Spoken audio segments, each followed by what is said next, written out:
South of the United States, the blue waters of the Caribbean Sea once were known as the Spanish Main. This was because Spanish pirates sailed along these shores. Today, fast white steamships travel across the Caribbean with cargoes more valuable than pirates' gold.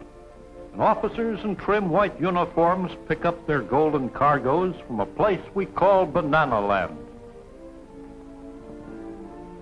This land, as you see on the map, extends from Mexico on the north, includes Guatemala and Honduras, Costa Rica and Panama, Colombia on the northern coast of South America, and the islands of Cuba, Jamaica, and the Dominican Republic. Some of the capital cities of Banana Land are as large as Jacksonville, Florida, or Fort Worth, Texas. This is Guatemala City as seen from the air. The streets and public squares are well laid out and beautifully planned.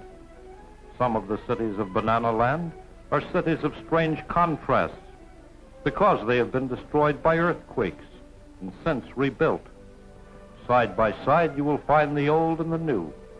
Many of the buildings are of stucco. The streets, however, are still quaint and typically Spanish-American. It is not unusual to see women with baskets on their heads out doing the family marketing. Many North American firms do business here. In modern stores, you can buy things imported from the United States. People who live in the city dress very much like the people in our own southern states. There are many churches and people go to church regularly. They speak Spanish, of course, as most of them are of Spanish descent. If you wanted to greet them, you would say Buenos dias, which means in Spanish, good day. The people are very polite.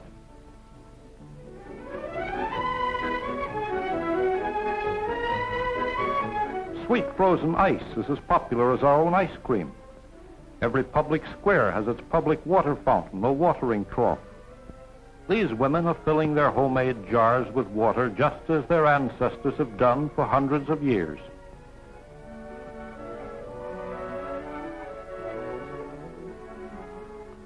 In all Middle American cities, the market is a very busy place.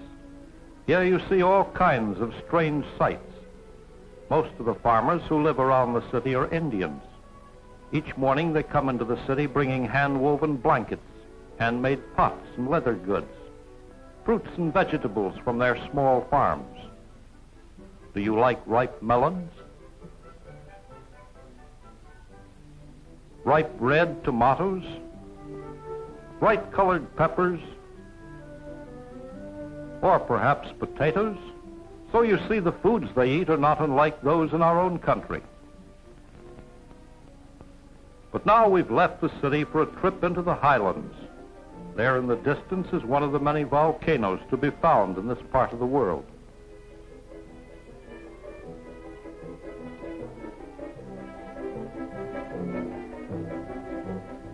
In the highlands, we find mostly all the people are Indians. Their transportation is primitive, old-fashioned. They believe in doing things as their fathers did them, and their fathers were here long before the Spaniards came 400 years ago. Some of the Indians cannot even speak the language of a neighboring tribe, but when they get to market, they will have no trouble selling their wares. Just as soon as this old man hurries by, we'll take you into the next town.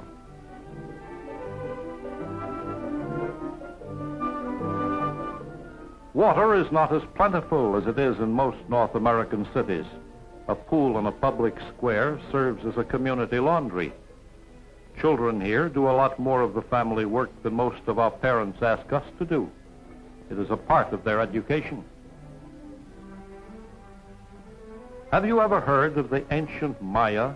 It is spelled M-A-Y-A. These people are descendants of the Maya Indians and are said to be the oldest civilized people in the Western Hemisphere. When the Spaniards came and conquered the Maya, they found brilliant costumes, art, and a culture unknown even in Europe at that time. So now it is believed that the civilization of the ancient Maya may be among the oldest in the world. These, then, are among the very first Americans.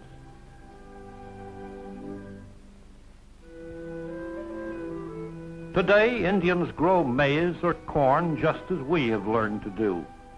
That is their principal food crop.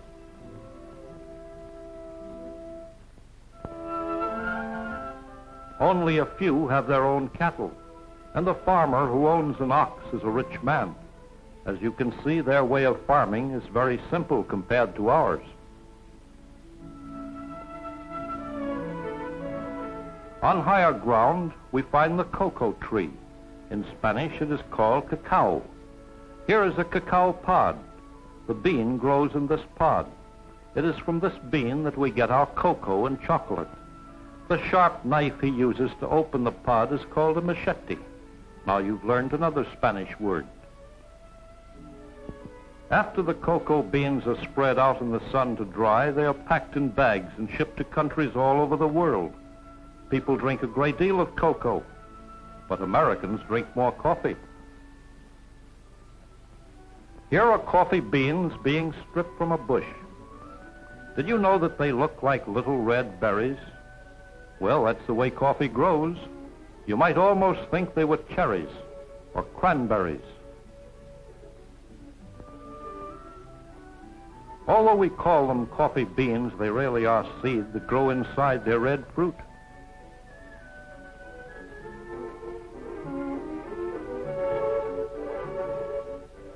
Coffee is one of the biggest exports of Middle America.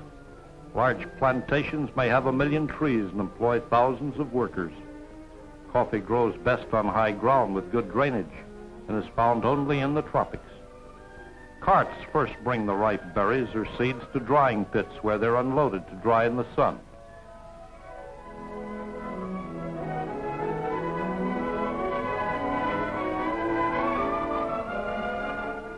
Here is a typical drying plant where coffee beans are spread out in the sun. The outer hulls are removed by washing. Here you see men pushing the beans through a watering trough. This washes away the hulls or outer parchment. When they are thoroughly washed, they are spread out in the sun to dry. After they turn green in the sun, the beans are split, packed into bags, and shipped to coffee roasters all over the world. We all know what happens to coffee after that. Now, huge streams of water being sprayed over a banana plantation is our first introduction to why this rich area is called Banana Land. Banana plants need a great deal of water. In the dry season, they have to be watered in this overhead way. Another method of bringing water to the plants is by surface canals. This is called irrigation.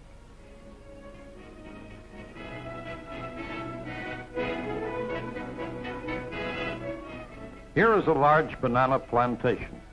And now, before we go any further, let's take a look and see where bananas first came from. Bananas originally came from the moist tropical region of southern Asia. Alexander the Great found them here. In time, banana roots were taken from their original home to the east coast of Africa. From here, the banana was carried westward across Africa by the Arabs. Portuguese explorers before the time of Columbus found them growing here and took them to the Canary Islands off the North African coast. Around the year 1516, Father Tomas de Belanga brought them to the islands of the West Indies and later to the mainland of what we call Middle America.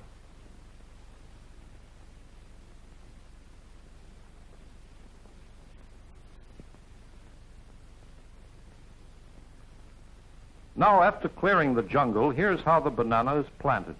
Holes are dug a foot deep and 15 to 18 feet apart. A banana root or bit looking very much like a tree stump and weighing 3 to 5 pounds is planted in each hole.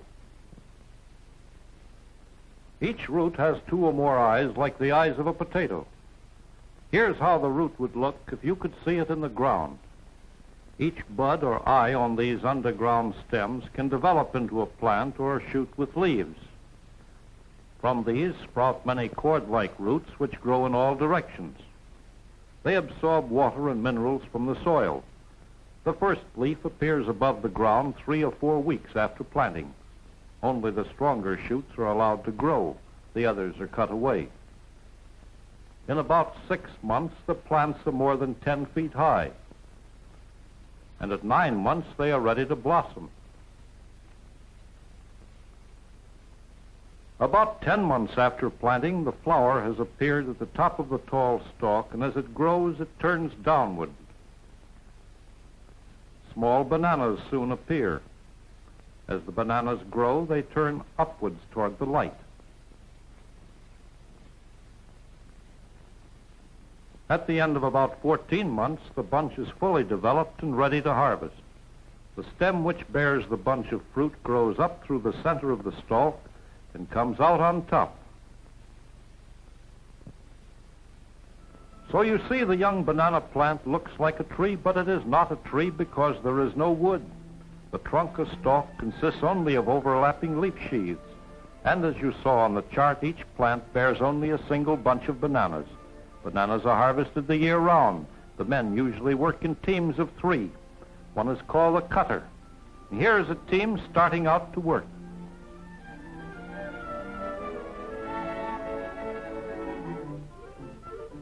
The cutter uses a sharp-edged tool on the end of a pole to nick the plant a few feet below the bunch.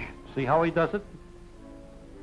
As the plant bends, the bunch comes down on the shoulder of another man who is called a backer. Each bunch weighs from 50 to 75 pounds. When a man has to carry this load on his back, it is easy to understand why he is called a backer. The fruit must be cut at just the right stage of growth, when the bananas are not too fat or not too thin. Each plant is cut down when its bunch has been harvested. The bunch is made up of clusters called hands. Each hand has from 12 to 20 bananas, and each bunch has from 6 to 14 hands. Now, how many bananas are in the bunch? The bunches are laid carefully on padding to keep them from being bruised. Rough handling at this point leaves bruise marks on the tender fruit. The whole operation, right from the first cutting, is planned and timed. For from the moment the truck arrives to start the bananas on their way to you, everything runs on schedule. Even as the bananas are loaded for the first stage of their journey, a ship of the Great White Fleet is on its way, scheduled to make port at the same time the bananas arrive from the plantation. Notice how padding is placed over the bunches at all times to protect them from the sun, to keep them from being scarred by rough handling.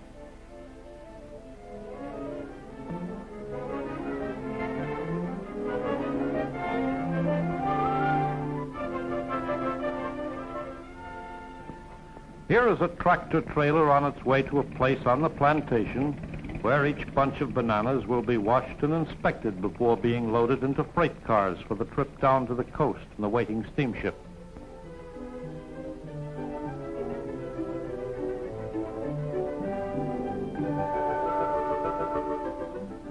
See how each bunch is dipped several times. Great care is taken to see that the bunches are clean before they leave the plantation.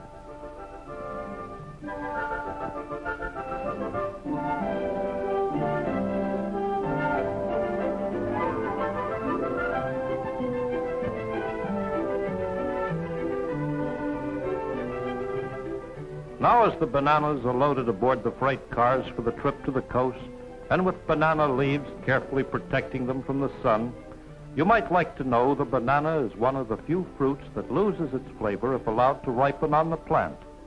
The banana must be cut green and ripened artificially. While we think of it as a hearty, everyday food, this is only because so much care is taken to see that it arrives at our tables in good condition. Even building a railroad to haul bananas through this tropical country is a story in itself. One of the first banana railways took 25 years to build only 100 miles of track.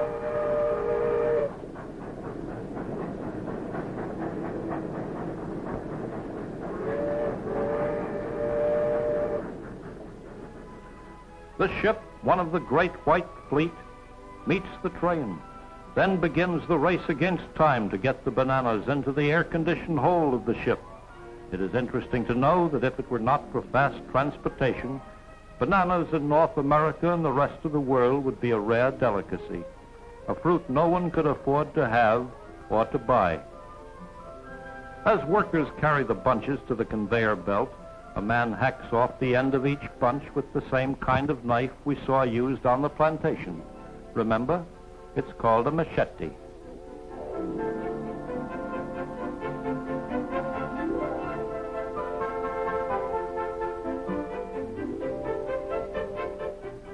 The conveyor belt, which carries the bananas from the dock to the ship, even has canvas pockets to protect the fruit. An inspector watches each bunch as it comes aboard. If he thinks a bunch will ripen too soon, it is taken off and used.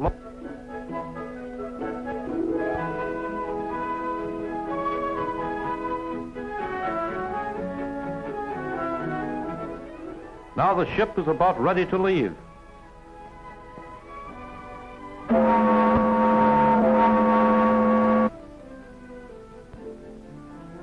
Within 12 hours, 10 million bananas have been taken aboard and the ship is on its way to the United States.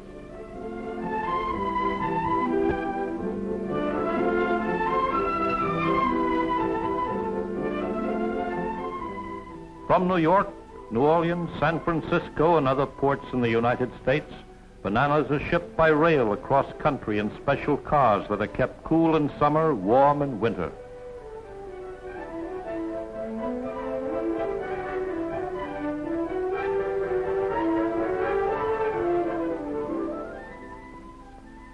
Arriving at their destination, the green bananas are bought by the wholesaler, who hangs them on racks in a warm ripening room.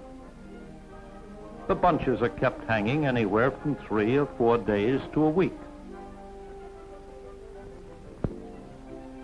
Now a bright golden yellow, the bananas are ready for market.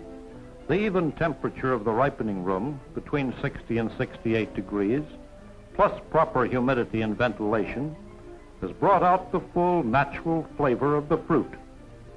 He's cutting off what we call hands of bananas from the main stem. The color of the skin is a guide to ripeness. Some banana packers sort and grade the fruit for quality and ripeness.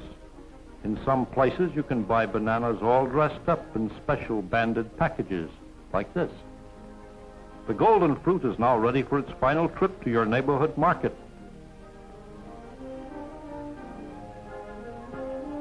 Carefully boxed to keep them from bruising, bananas are bought by the pound and sold by the pound.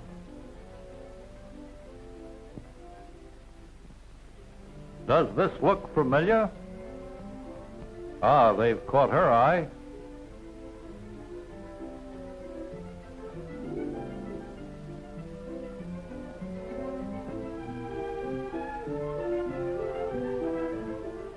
Bananas are a favorite breakfast fruit in every home. Sliced over hot or cold cereal, they top off any dish and help start the day right.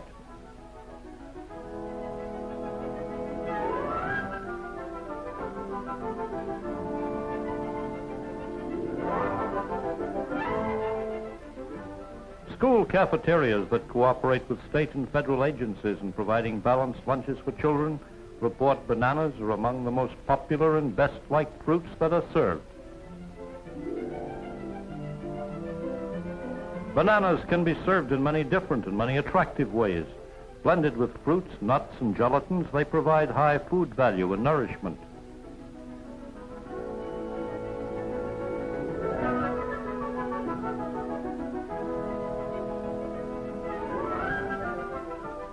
Many of us enjoy a mid-afternoon snack when it's a healthful banana milkshake. If you don't have an electric mixer, just mash a fully ripe banana into Mother's mixing glass, pour in cold milk, and beat until smooth. Doesn't that look good? Yes, and it's nourishing too. And for dinner, see what Mother has for dessert. Banana gingerbread shortcake. Just another of the many tempting ways in which this nutritious fruit can be prepared. So now that you've seen where bananas come from before they reach your table, our journey to Banana Land is ended. We hope you enjoyed the trip. We know you like bananas.